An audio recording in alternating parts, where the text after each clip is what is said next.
What is going on, you guys? AK-40 Kevin from the Gamer Heaven, not in the Gamer Heaven, that's upstairs. What do you do when you reach in your pocket and you no longer have an iPhone 10 in there? You have a lump of coal. It's slow, it's laggy, it's lowering your sperm count. There's only one thing you can do at that point: chuck it out and get yourself an Android. Just kidding. Over time, they don't slow down too much, but there are several steps that you can take in order to increase your processing power, increase your battery life, and overall just speed up your experience long-term with your iPhone 10. Let's get it.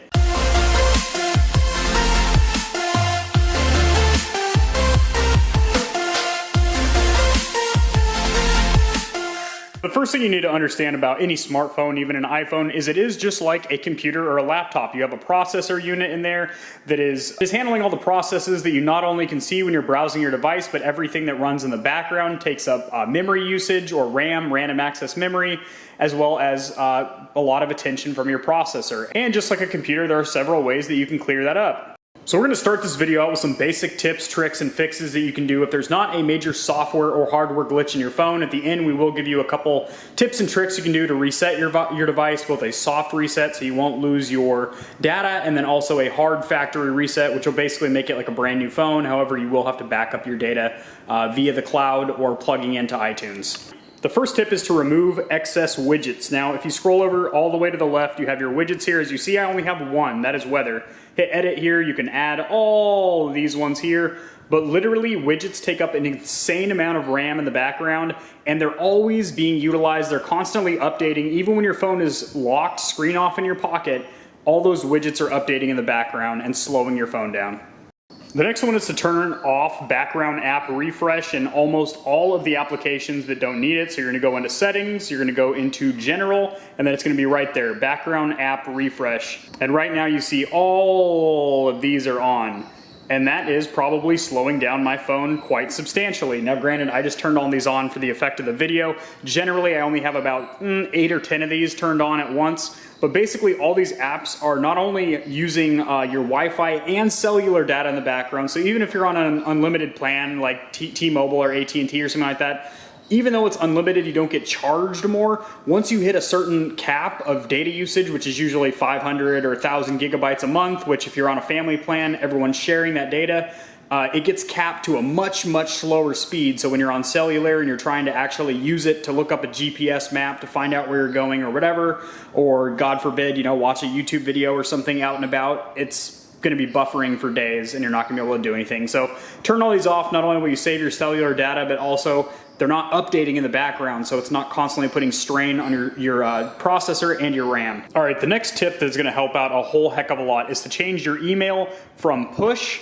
to where it's constantly updating your email or checking for new mail in the background, which unless you are a business tycoon or something where you need to get notified if you have a new email immediately, I personally like to be notified. I check my email manually throughout the day. It'll automatically update then, and then also you can set periodic times. So I usually set it about every 15 to 30 minutes it'll pull for new mail, and then also whenever I open the app. I don't need to know right the second that I get an email. I don't live that kind of lifestyle. So anyway, you go down here on the main menu to passwords and accounts, and then you're gonna go to fetch new data, which right now is on push. You're gonna turn push off, and for Gmail, which is my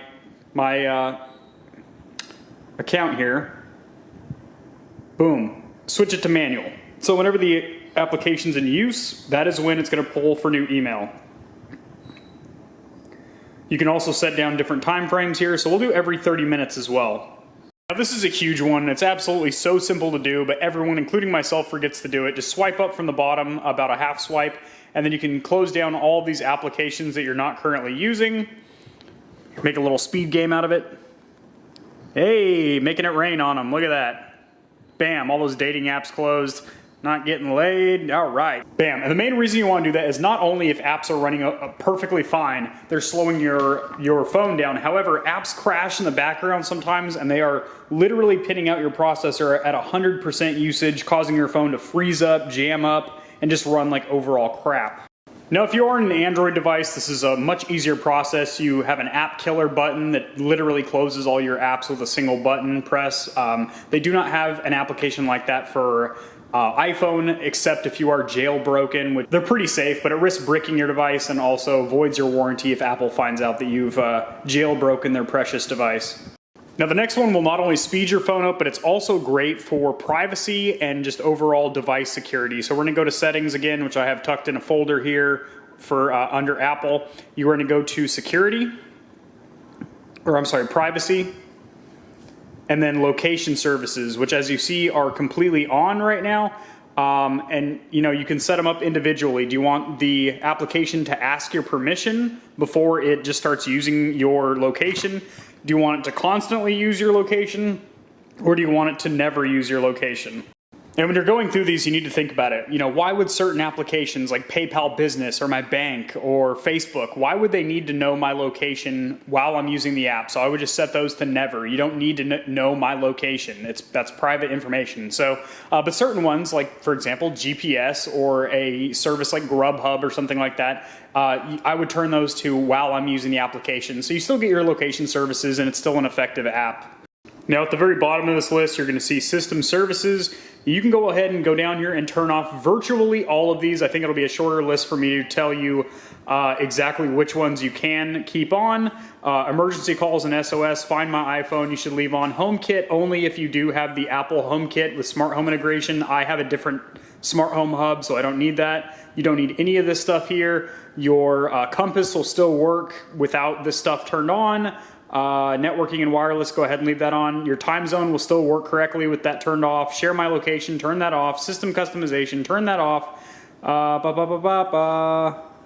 You definitely all these ones here. iPhone analysis, or I'm sorry, analytics, taking your personal cookies and data usage and giving that to a third party or Apple. They don't need that. Routing and traffic, popular near me. Yeah, all that needs off. Sorry guys, I just realized you're probably hearing a bunch of squeaking that sounded like an old motel mattress, but actually I just got a new dryer and it's a little squeaky. I don't know if the old ball bearing on it or what needs a little grease, but yeah. So the next one is you want to clear up a little bit of storage space. So unlike a computer that has, multiple hard drives, you usually have a C drive that's just for your system operating programs like Windows and stuff like that. And then you have a separate one where you store all your games and media files. There's only one storage medium, only one storage drive on these phones, which means that's getting shared amongst your photos, your games, your music, your porn, whatnot, whatever you have on your phone is getting shared with your operating system files and stuff like that, which can actually slow down your phone quite a bit. So how you're gonna get rid of that, you're gonna go to settings, you're gonna go to general, not admiral, but general.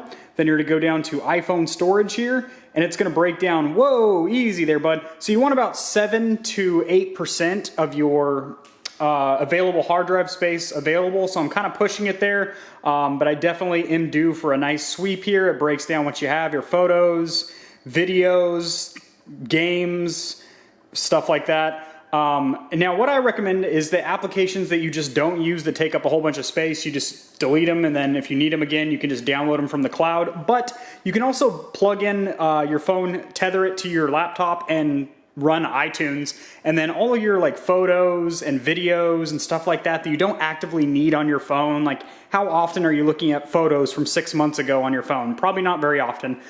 So whenever you take some really kick-ass shots or whatever, then just upload those to either the cloud or to iTunes on your computer and just clear them out of your phone. Once you find an application that you want to get rid of, you can either offload the app, you won't lose any of your saved data. So all the kick-ass matches that I've had as Yoshi on Mario Kart, once you go to download the app again from the cloud, you'll have all that. Or you can just delete completely, which I'm going to go ahead and do here and save myself the 208 megabytes of space. And then also you will notice that when you delete something like certain photos or videos, they're going to be over here as there'll be another tab that says recently deleted, and there's just a empty button that you can click right there, and that's going to allow you to offload those quick and easy because they're still taking up space on your device. It's just like if you don't clear out your recycle bin on a computer, it's still there, it's just in a different folder. All right, so another one that's great for minimizing background data usage, but also overall just privacy, we're going to go back to the main menu here and go to privacy. All the way down there at the bottom, analytics and improvement. Share iPhone and watch analytics. No, this will also turn off data collection on your Apple Watch. Sounds great to me. You want all these off here because what this is allowing is Apple and other third-party app developers to collect data on your usage, your searching, your browser history, your cookies, stuff like that in order to increase the effectiveness of their applications, but it's basically just giving away a lot of your personal data that you don't need to, and slowing down your device because it's pinging information back and forth. Sorry, there's a couple of frogs 69ing each other outside my door.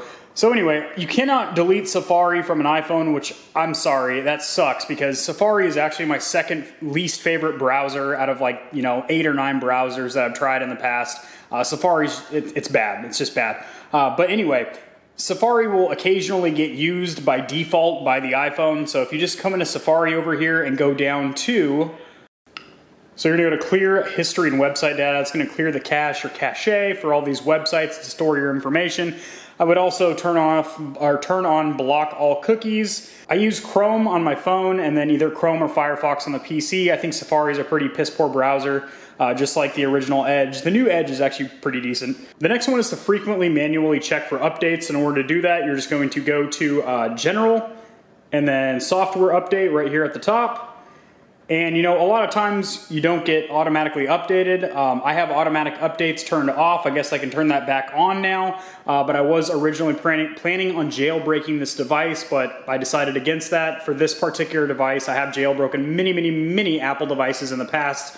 iPods, iPads, phones, etc., etc. To keep your iOS up to date with the latest patches, they have a lot of safety and security patches, as well as just keep your device running fast and smooth. However, if you are planning on jailbreaking certain devices like the XS Max and the 10R, they do require you to be on an older firmware, so you might want to turn automatic updates off if you do plan on jailbreaking your device. So the next tip or trick is if your device is running a little bit slow, a little janky, a little crappy, you just hold down the lock button on the side as well as the up volume button and just turn your device off and then power it back on. So basically a soft reset, and a lot of times that'll kind of stop broken applications in the background or processes that are running that are kind of draining your processor's power, clogging up your RAM, and just keeping your device looking like the Nokia Flintstone Double Rock Edition. That's how you turn off or restart an iPhone 10 device, 10R, 10S, 10S Max. But an iPhone 8 or older that had the the thumbprint scanner right here, how you're going to do that, since there is no swipe functions or anything like that, you just want to hold down the side button and it'll pop up with a slide to power off. Now, if your device is still running like crap, what I recommend doing is a soft reset or a hard reset. How to do that? You're going to go into your settings again, which of course we've had open recently, so we'll open it like that. And you're going to go down to reset down here, which is right by shutdown. There's another option to shut down from inside the menu. So to get there, you're on your main menu, you go to General, go down to Reset, and then you have some options here. You have Erase All Content and Settings. Now that is going to completely erase your device. So if you've got some dirty stuff on there you don't want seen or whatever, keep in mind if it's the real grit and grimy, the old cryptologist can still scour the dark web and get your shit off there. But anyway, you can reset just your network settings, your home screen layout, whatever. So if you want to do reset all settings, you're going to enter your password. I do not want to do that now, but there are options. It'll tell you exactly. It'll pop up with a warning letting you know if this is going to erase all your personal data or not. So you can either do a reset that will reset all settings, preferences, and system settings, but your pictures, your photos, your contacts will still be intact. And then you can also do a full-on tethered reset, which does require being connected to a computer. I will make a separate video on how to do that. It's not very difficult. You do need to back up your device via either the cloud or through iTunes. I'd recommend iTunes because, I mean, the cloud's pretty foolproof, but it's good to have a solid backup that you have in your possession, either an external hard drive or on your computer. So hopefully these tips were beneficial for you guys. Hopefully you guys were able to get your iPhone running a little bit quicker. I know that over time, devices tend to slow down. Apple's pretty good about not only RAM management, but also running multiple processes in the background, stuff like that. And, as long as you're keeping up to date with updates, you're not installing a bunch of CD applications, you're not filling up your cache with cookies and then not clearing it out, stuff like that. Just stuff that, good browsing practices for both computers and mobile devices. If you're just practicing those on a day-to-day basis, very simple things. Closing out your applications you're not using, not going on websites you shouldn't, dumping out your cache, not allowing tracking cookies, stuff like that, your device should be running for you for a very long time, relatively smoothly. Especially with modern phones from Android and Apple, they are actually optimized to be pretty secure and pretty future-proof, to where you can have an older device for 4 or 5 years. That's kind of on the high end there. And you're not going to be, feeling like your phone is an old prehistoric baked potato in your hand or anything like that. So hopefully this video was beneficial for you guys, added a little bit of value, and showed you guys how you can speed up your iPhones. I will be making a separate video for our brethren on the green side or on the Android side with the Samsung phones and the LGs and some stuff like that. And if you're into cell phone tutorials as well as computer builds, tech reviews, news around the video game community and industry, consider subscribing, and I'll see you guys in the next one. Peace.